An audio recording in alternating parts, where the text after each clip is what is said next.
So it's Shrimp Crew, so Homie Panda, or Quantic. And we are going to be doing a reaction to my Horrible Spring by the Odd Ones Out. Let's roll.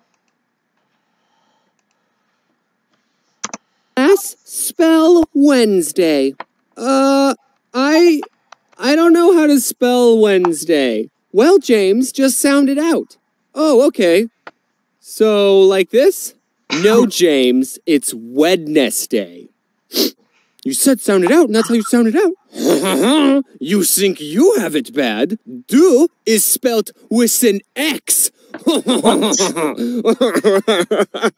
think it comes to no surprise that I'm terrible at spelling. I feel like everyone in life falls into two categories. Either you're good at math and bad at reading, or you're weird. And if you've seen my other videos, you know that I'm a math boy. My mom told me that I have dyslexia because she has dyslexia and I have all the symptoms, but we never got that diagnosed by a doctor, so... You can't make me take my meds, Mom! A lot of times what I do to cover up the fact that I spell lower than a first grade level is I will purposely misspell words to the point where it's obviously a joke. You thought I was doing that to be funny, but it's actually because I have zero self-confidence in my spelling, and I don't want anyone to point out my mistakes. I mentioned this in a different video, but in elementary school, I was put into an honors program, and everyone had to take spelling tests a grade ahead of their level. And by everyone, I mean everyone except me, because I failed every single spelling test. So I had to take spelling tests that were on level.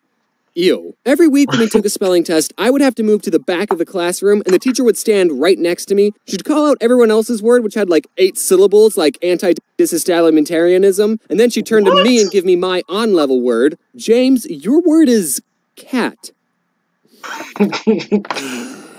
Also, one year our class did a spelling bee, and everyone had to participate, and like, I didn't even care that I was the first one out.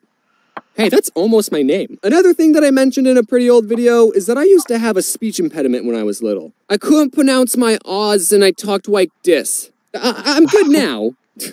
Obviously. So every other day during school, I had to go to a speech therapy class, and one day the teacher who taught me how to pronounce my O's, I'll call her Mrs. Kool-Aid, gave me this sheet of paper with a bunch of raindrops on it, and she said, for every raindrop on this page, say the word raindrop. But then she just left the room, and I said, well, I'm not going to do this. I didn't say raindrop a single time, because, like, no one was even there. No one would have seen me not saying raindrop. So why would I do something that I didn't want to do? But then, the funny part is, when she came back, she asked, are you finished saying your raindrops?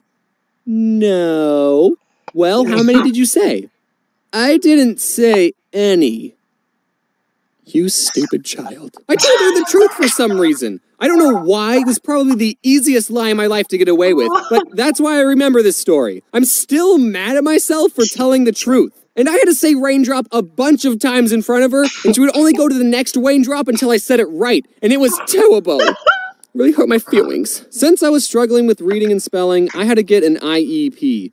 An incredible, excellent personality, which meant I had to go to a special class for a little bit during school, and the teacher who taught this class was none other than Mrs. Kool-Aid.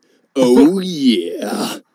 I don't know why I said it like that. I don't remember anyone ever telling me I was put into a special needs class. I just remember going into speech therapy every other day, and then those classes slowly morphed into teaching me how to read and spell. I don't know, I thought reading this book would have helped me talk better. 2 other kids were in the reading class with me, and I remember the day when reading for me just clicked. Us 3 were given a simple sentence to read. It was about bees. It was so simple. It was literally just, to defend their hive from wasps, bees don't sting the wasp. Instead, they all crowd around the wasp and flap their wings to raise their body temperature, heating up the wasp until it dies. And then Mrs. Kool-Aid asked us, okay, how do bees defend against wasps? And the other 2 kids said, they sting them. And I said, what? No, you morons! Didn't you read this? The words in this paper have meaning when placed in a certain order to convey information.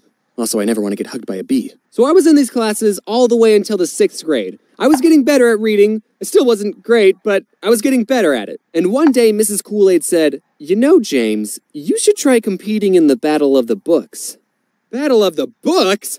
Battle of the Books? Battle of the Books? Finally, reading sounds fun! At my school, Battle of the Books was this competition where students were given a list of 4 books to read within a time limit of like 2 months. I don't remember how long it was. And after however many months it was, the contestants would sit in an auditorium and take turns answering questions about the books. And whoever got the most questions right would get a pizza party. And that's where the battle part comes in. We'd kill each other for pizza. And then there were 2 more rounds, each with 4 more books, so there was a total of 12 books you had to read. And we were allowed to be with a partner, so my partner was TJ. Hey TJ, do you remember Battle of the Books? Yeah man, it was great. Now you're probably thinking that 4 books in 2 months isn't that hard, especially since they're kids' books, but as someone who didn't read any books on my own outside of school, it was a challenge. But I discovered a way to cheat the system. I discovered something called audiobooks. Instead of having to sit still and read the book, I could just have someone read the book to me. And I would get through the book so much faster. I'd be able to read a book in about 8 hours as opposed to reading a book never, because I would never be able to finish a book on my own. And I was actually able to understand what was going on. I legitimately thought that listening to audiobooks was cheating because of how well it worked. So I never told anyone my secret. Until just now. Please don't tell anyone. Also, I didn't just turn on an audiobook and start playing video games. No, I sat in my bed next to the CD player and followed along with the book.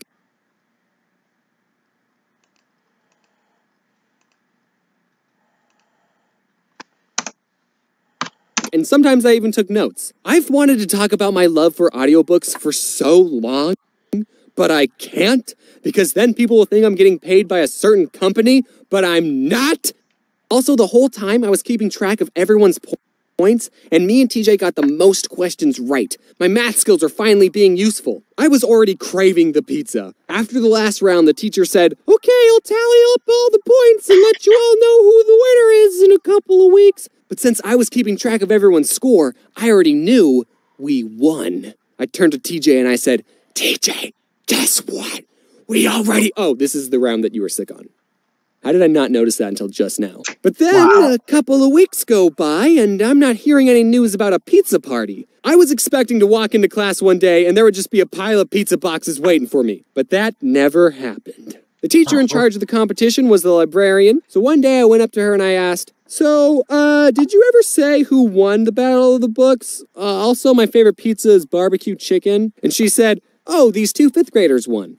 So the Battle of the Books was for both 5th and 6th graders. I was a 6th grader, so I went to all the my pizza party. And that taught me a valuable lesson. Even when you work hard, you don't always get what you want in life. But that's okay. Because one day, you'll be an adult and you can buy all the pizza you want without having to read first. Hello there. Any of you down for a game of soccer? I mean football? This is a...